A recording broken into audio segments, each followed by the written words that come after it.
It's interesting. Football and of course other sports, but football in particular saves a lot of young people who grew up in a very bad environment. You take Marshall Faulk. He was raised in the worst area you could possibly be in New Orleans, and his mother. I mean, it was the worst possible area a young man could grow up in, and his mother kept him on the straight and narrow. And I mean, his environment that he lived in was as bad as you could find a young man to be brought up in and exposed to every possible type of crime you could be exposed to.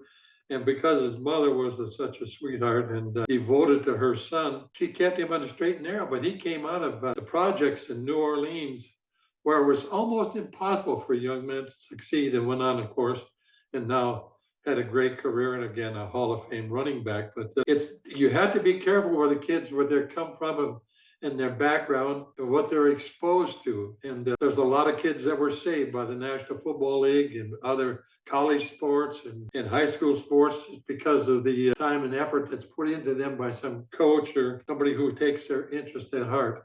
And there's a lot of heartwarming stories like that. But then there's some really bad ones that don't turn out as well either. But that's the way it is in life.